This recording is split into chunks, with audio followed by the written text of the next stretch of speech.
हर कोई व्यक्ति अपना प्रॉपर्टी सेल परचेज करते वक्त कुछ बातों के साथ में कंफ्यूजन रहती है उनके दिमाग में कि भाई मैं ये प्रॉपर्टी बेचूंगा तो इसके ऊपर क्या टैक्स पे मुझे करना पड़ेगा, क्या नहीं करना पड़ेगा। कईयों का मानना ये भी है कि मैं प्रॉपर्टी सेल करके नई प्रॉपर्टी खरीद लूं तो उस केस में मुझे कोई टैक्स देने की आवश्यकता नहीं है और मुझे कोई रिटर्न फाइल करने की आवश्यकता नहीं है, क्योंकि मेरा तो कोई इनकम हुई नहीं है, मैंने तो सारा जो है प्रॉपर्टी खरीद के खत्म कर दिया। तो इन्हीं सब बातों की आज चर्चा करने वाले हैं इस वीडियो के अंदर। और उसमें आपको ये भी बताएंगे कि आज किन किन तरीकों से आप अपना टैक्स भी बचा सकते हैं जब आप प्रॉपर्टी सेल करके नई प्रॉपर्टी परचेज करना चाहते हैं या फिर कुछ और सामान बेच के कोई प्रॉपर्टी परचेज करना चाहते हैं। तो इन्हीं बातों का आज आपको सॉल्यूशन मिलने वाला है इस वीडियो के अंतर्गत। इस वीडियो को अंत तक जरूर देखिएगा। मेरा नाम है सूरज पाहुजा, आपने देखना स्टार्ट कर दिया है पीएसए, जो कि मेरे चैनल का नाम है। कृपया करके इस वीडियो को लाइक, शेयर एंड सब्सक्राइब कीजिएगा चैनल को, और आगे भी इस वीडियो को शेयर कीजिएगा जिससे कि लोगों को इस बारे में और भी पता लग सके। वीडियो स्टार्ट करते हैं।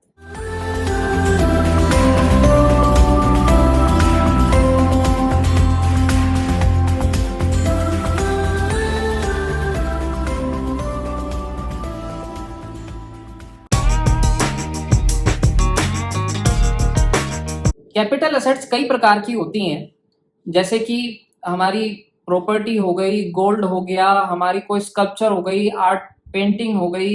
इस टाइप की चीजें हमारी कैपिटल बोली जाती है। मतलब कि हमने जो अपने जीवन के अंदर पूंजी कमाई, ये इमूवेबल एसेट्स के तौर पे। इमूवेबल एसेट्स मतलब कि जो कि मूव नहीं हो सकती, लेकिन फिर भी ये हमारी एक कैपिटल है, हमने इसको अपने जीवन में जोड़ा है। ठीक है ना। तो ये जुड़ी हुई चीजों को अगर हम अपने से अलग करते हैं तो उस अलग करने के बाद में जब हमने इस प्रॉपर्टी को, मान लीजिए प्रॉपर्टी का एग्जांपल लेते हैं, तो हमने इस प्रॉपर्टी को मान लीजिए 2001 में खरीदा, तो उस प्रॉपर्टी की वैल्यू थी 10 लाख रुपए। लेकिन उस वक्त के बाद में प्रॉपर्टी में काफी फेरबदल हुआ, उछाल आए, तो आज अगर हम 2020 में उस प्रॉपर्टी को सेल करने के लिए जा रहे हैं तो वो प्रॉपर्टी की कीमत 10 लाख रुपए नहीं होगी, आज की कीमत लगभग 25 लाख रुपए बनेगी।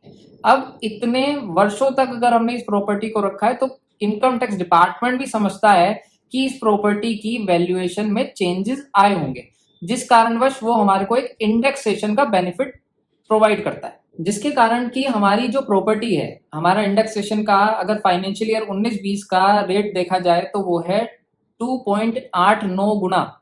हमारी प्रॉपर्टी की वैल्यू सन 2001 में अगर 100 रुपए थी तो आज 289 हो गई है। यानी कि अगर 10 लाख रुपए की थी तो आज की डेट में वो कीमत हो गई 28,90,000 रुपए की।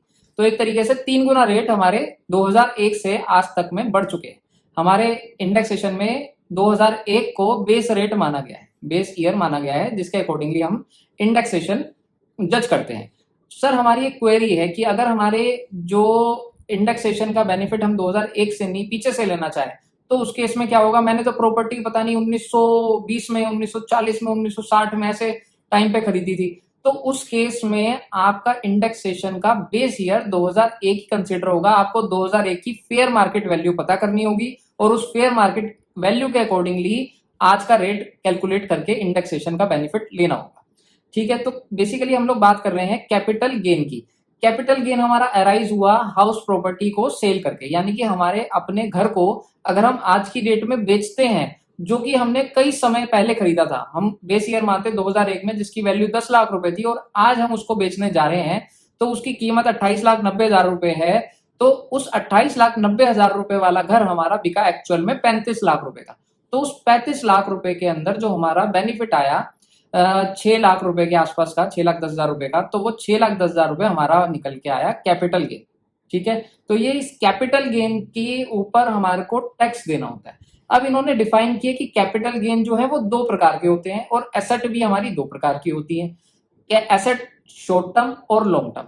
जो शॉर्ट टर्म एसेट है वो एसेट है जो कि 24 महीने से कम हमने अपने पास में रखी। मान लो मैंने 2018 में अपनी प्रॉपर्टी खरीदी और 2019 में उसे बेचने जा रहा हूं, तो मैंने इस प्रॉपर्टी को 24 महीने से कम रखा है, तो उस केस में मेरे को शॉर्ट टर्म कैपिटल गेन का टैक्स पे करना पड़ेगा गवर्नमेंट को, और उसमें मुझे वो इंडेक्सेशन वाला जो बेनिफिट मैंने आपको बताया वो नहीं मिलता है। ठीक है। ऐसे ही अगर मैंने इस प्रॉपर्टी को 24 महीने या उससे ज्यादा रख लिया तो मेरे को उस केस में लॉन्ग टर्म कैपिटल गेन की गणना करनी पड़ेगी और उसके अकॉर्डिंगली उसका टैक्स पे करना पड़ेगा गवर्नमेंट को। ठीक है, लॉन्ग टर्म कैपिटल गेन का जो टैक्स है वो 20% है और शॉर्ट टर्म कैपिटल गेन का जो टैक्स है वो हमारे को इनकम टैक्स स्लैब के अकॉर्डिंगली देना होता है। अब बात करते हैं उन 3 रस्तों की, उन 3 टैक्स प्लानिंग के वेज की जिसके रास्ते से हम अपना प्रॉपर्टी पे आए हुए कैपिटल गेन पे टैक्स ना भरें, चल जाएगा वो रास्ते ढूंढने की। तो उसमें हम 3 रास्तों के बारे में डिफाइन करेंगे। सबसे पहला सेक्शन 54, फिर सेक्शन 54 ईसी, फिर सेक्शन 54 एफ। सेक्शन 54 कहता है कि अगर आपने कोई रेसिडेंशियल प्रॉपर्टी बेची है और रेसिडेंशियल प्रॉपर्टी ही खरीद ली है, रेसिडेंशियल प्रॉपर्टी बेच के रेसिडेंशियल प्रॉपर्टी ही खरीदी है, प्लॉट नहीं, सिर्फ रेसिडेंशियल प्रॉपर्टी, यानी कि वहां पर कुछ चीज कंस्ट्रक्ट हुई होनी चाहिए। तो यानी कि आपने प्रॉपर्टी खरीद के प्रॉपर्टी बेची है, उस केस में आपको सेक्शन 54 का बेनिफिट मिल जाएगा। यानी कि आपने जो प्रॉपर्टी बेची उसके अंदर कैपिटल गेन आया आपका मान लो 25 लाख रुपए, और आप कोई प्रॉपर्टी परचेज करने जा रहे हो वो है 50 लाख रुपए की या 30 लाख रुपए की या 40 लाख रुपए की, तो आपका जो ये कैपिटल गेन है पूरा का पूरा उस केस में एग्जॉस्ट हो गया, खत्म हो गया। ठीक है, तो उसके अंदर आपका कैपिटल गेन आ गया 0, और 0 होने के कारण आपका टैक्स हो गया 0 उस कैपिटल गेन के ऊपर। अब ये प्रॉपर्टी हमारे को कितने वर्षों के अंतर्गत खरीद लेनी है? या तो आपकी प्रॉपर्टी बेचने से 1 साल पहले ही आपने कोई नई प्रॉपर्टी खरीदी है तो भी इसका बेनिफिट सेक्शन 54 का आपको मिल सकता है, या फिर बेचने के 2 साल के अंतर्गत आपको नई प्रॉपर्टी खरीद लेनी है। ठीक है, क्या बोला मैंने कि जिस दिन आपने प्रॉपर्टी सेल करी है उस दिन से पीछे 1 साल पहले आपने कोई प्रॉपर्टी खरीदी हो, या फिर उस दिन के आगे 2 साल के अंतर्गत हम कोई नई प्रॉपर्टी खरीद लें, तो इस केस में हमारा सेक्शन 54 जो है एप्लीकेबल हो जाता है और हमारे को इसका बेनिफिट मिल जाता है। इसमें सर एक क्वेरी है कि ये 2 साल, जब मेरे पास मैं 2 साल तक अपना प्रॉपर्टी देखूंगा तो उस बीच में मेरा पैसा मेरी जेब में पड़ा रहेगा, तो क्या गवर्नमेंट मेरे से कैपिटल गेन नहीं मांगेगी? मांगेगी। तो उस केस में आपको कैपिटल गेन अकाउंट स्कीम का बेनिफिट लेना है। एक अकाउंट खुलता है जो कि आपको अपनी इनकम टैक्स रिटर्न उस साल की, यानी कि आपका गेन आया फाइनेंशियल ईयर 19-20 के अंदर और आप इन्वेस्ट करना चाहते हो उसे 21 के अंदर, तो 19-20 का जो कैपिटल गेन है उसको एक कैपिटल गेन अकाउंट स्कीम के अंतर्गत आप जमा करवा दीजिए उस पैसे को, और उसके बाद में उस पैसे को वहीं पर रखी जाइए, और अपना जब कैपिटल गेन कैलकुलेट करेंगे तो आप उसमें बता दीजिएगा कि हाँ जी हमने इनकम टैक्स रिटर्न में आपको ये बताना रहेगा कि मैंने अपना जो कैपिटल गेन का पैसा है वो कैपिटल गेन अकाउंट स्कीम के अंतर्गत रख दिया है, तो मुझे इसके ऊपर अभी टैक्स नहीं भरना है। 2 साल है मेरे पास में, जब तक कि मैं अपना नई प्रॉपर्टी नहीं खरीद लेता हूं तब तक मुझे कोई इन्वेस्टमेंट करने की आवश्यकता नहीं है।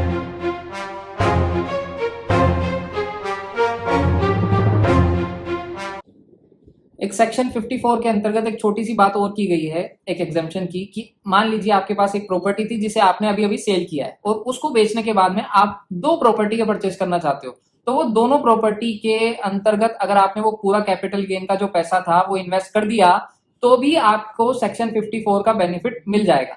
लेकिन एक छोटी सी बात है इसके अंदर कि वो जो कैपिटल गेन है वो 2 करोड़ रुपए से ज्यादा का होगा तो ये बेनिफिट नहीं मिलेगा। 2 करोड़ रुपए की सीमा दी गई है हमारे इनकम टैक्स एक्ट में। सेक्शन 54 में एक और बात कही गई है कि आप अगर कोई नई बनी हुई प्रॉपर्टी नहीं खरीदना चाहते, आप कंस्ट्रक्शन करवाना चाहते हैं, तो उस केस में आप 3 साल का बेनिफिट ले सकते हैं, लेकिन सीजीएएस अकाउंट में पैसा डिपॉजिट करने के बाद ये 3 साल एप्लीकेबल होंगे। दूसरा रास्ता है सेक्शन 54 ईसी का। इसके अंतर्गत अगर आप एक रेसिडेंशियल प्रॉपर्टी बेचते हैं, यानी कि बना हुआ पक्का मकान, प्लॉट नहीं, फिर दोबारा वही वाली बात बोल रहा हूं, प्लॉट नहीं, रेसिडेंशियल प्रॉपर्टी बनी हुई अगर आप सेल करते हैं, तो उस केस में आप जब दूसरी प्रॉपर्टी नहीं खरीदना चाहते, आप चाहते हैं कि मैं प्रॉपर्टी में इन्वेस्ट ना करके कोई बॉन्ड्स में इन्वेस्ट करूं, तो कुछ गवर्नमेंट के बॉन्ड्स हैं, RECI और NHAI के बॉन्ड्स होते हैं, उसके अंतर्गत 5.75% तक का ब्याज मिलता है। और इसमें जो इसकी सीमा है, पहले वो 3 साल की थी, अब 5 साल की इन्वेस्टमेंट की सीमा कर दी गई है कि इसमें आपको मिनिमम 5 साल के लिए इन्वेस्टमेंट करना पड़ेगा। अगर आप ये इन्वेस्टमेंट करते हैं तो भी आपका जो आया हुआ कैपिटल गेन है वो पूरा टैक्स फ्री हो जाएगा। इसमें बस आपको ब्याज रेट कम मिलेगा। दूसरे नंबर पे इसकी एक और लिमिटेशन है कि आपको जो ये कैपिटल गेन का पैसा है इन बॉन्ड्स के अंतर्गत आप डालना चाहते हैं, तो आपको वो सिर्फ 6 महीने का टाइम दिया गया है प्रॉपर्टी सेल करने से।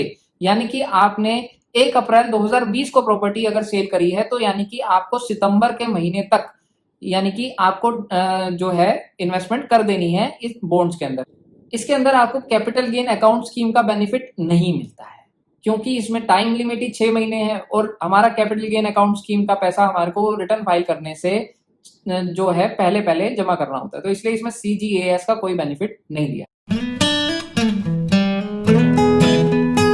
अब बात करते हैं तीसरे रूट के बारे में, जो कि है सेक्शन 54F। सेक्शन 54F के अंतर्गत क्या है कि अभी तो हमने बात करी सेक्शन 54 और 54EC में कि आपको रेसिडेंशियल प्रॉपर्टी बेच के नई प्रॉपर्टी रेसिडेंशियल ही लेनी पड़ेगी। यहां पर एक छोटी सी और रिबेट दी है गवर्नमेंट ने कि आप रेसिडेंशियल प्रॉपर्टी नहीं भी बेचना चाहते, आपके पास नहीं है। भाई लोगों के पास क्या है कि आज की डेट में अपना मकान लेने के लिए उनके पास में पुराना गोल्ड और छोटी छोटी जो चीजें हैं वो बेच के अपनी प्रॉपर्टी लेना चाहते हैं, तो उस केस में गवर्नमेंट ने उनका भी ध्यान रखा है, उस लोगों का भी ध्यान रखा है। तो उस सेक्शन 54F में ये वही लोग कंसिडर होते हैं जो कि अपना सब कुछ बेच के प्रॉपर्टी बनाने के लिए लगे रहते हैं। लेकिन एक छोटी सी बात का ध्यान रखिएगा कि आपको यहाँ पर जो सामान बेच के पैसा आया है उसे पूरा इन्वेस्ट करना है, उस तरह नहीं करना जैसे हम सेक्शन 54 और EC में कर रहे थे कि जो सिर्फ कैपिटल गेन वाला पोर्शन है उसे इन्वेस्ट कर रहे थे। समझिए एग्जांपल के तौर पे कि मान लीजिए आपने एक लैंड थी आपके पास में, उसकी वैल्यू थी 15 लाख रुपए, ठीक है, जब आपने उसे आज से 5 साल पहले खरीदी थी। आज की डेट में उसकी कीमत हो गई थी 30 लाख रुपए, तो ये 15 लाख रुपए का इसका कैपिटल गेन है और इसके ऊपर आपको टैक्स देना। अब आपको 30 लाख रुपए जो आए हैं आपके पास में बेच के प्रॉपर्टी, उस पूरे 30 लाख रुपए को इस नई रेसिडेंशियल प्रॉपर्टी में इन्वेस्ट करने पड़ेंगे, तभी आपको पूरा 100% का बेनिफिट मिलेगा, नहीं तो प्रोपोर्शनेट बेनिफिट उसमें प्रदान किया जाता है सेक्शन 54F के अंतर्गत। इसमें भी सेम वही प्रोसेस है सेक्शन 54 वाला कि आपने मान लीजिए जब ये चीजें बेची उससे 1 साल पहले ही नई प्रॉपर्टी खरीद ली थी, तो भी आप इसका बेनिफिट ले सकते हो सेक्शन 54F का। अदरवाइज इसको बेचने के बाद आप 2 साल के अंतर्गत अपनी जो प्रॉपर्टी है वो बनवा सकते हो, मतलब खरीद सकते हो, सॉरी बनवा नहीं सकते, खरीद सकते हो। तो उस खरीदने के लिए अगर आपको 2 साल लग रहे हैं तो आपको CGS स्कीम का बेनिफिट लेते हुए इस 2 साल को काटना है और अपनी प्रॉपर्टी सेलेक्ट करके परचेज करनी है और इस टैक्स का 54F का बेनिफिट लेना है। अदरवाइज आप 3 साल वाला क्राइटेरिया जो है कंस्ट्रक्शन वाला वो भी करवा सकते हैं। मान लीजिए आपको प्रॉपर्टी कंस्ट्रक्ट करवानी है तो गवर्नमेंट ने आपको 3 साल का वक्त दिया है कि 3 साल में आप अपनी प्रॉपर्टी कंस्ट्रक्ट करा लीजिए। जब वो प्रॉपर्टी कंस्ट्रक्ट हो जाए तो उसके बाद में आप अपना टैक्स की कैलकुलेशन करके बता दीजिएगा कि आपका कैपिटल गेन कितना लग गया उस कंस्ट्रक्शन के अंतर्गत। अगर कंस्ट्रक्शन के अंतर्गत वो इतना पैसा लग गया और जितना कि उसका कैपिटल गेन था तो उसके ऊपर कोई टैक्स नहीं लगेगा, अदरवाइज वो टैक्स की गणना उसके हिसाब से करनी पड़ेगी। तो होपफुली आपको आज की वीडियो में ये समझ में आ गया होगा कि हमें अपना प्रॉपर्टी सेल करते समय क्या क्या बातों का ध्यान रखना है और किस किस रास्ते से हम अपनी जो टैक्स है उसे सेव कर सकते हैं, टैक्स को प्लान कर सकते हैं। अगर आपको बातें समझ में आई हैं तो कृपया करके इस वीडियो को लाइक, शेयर और सब्सक्राइब करना मत भूलिएगा। आज के लिए मैं अभी अलविदा लेता हूँ आपसे, अगली वीडियो में मिलूंगा। धन्यवाद।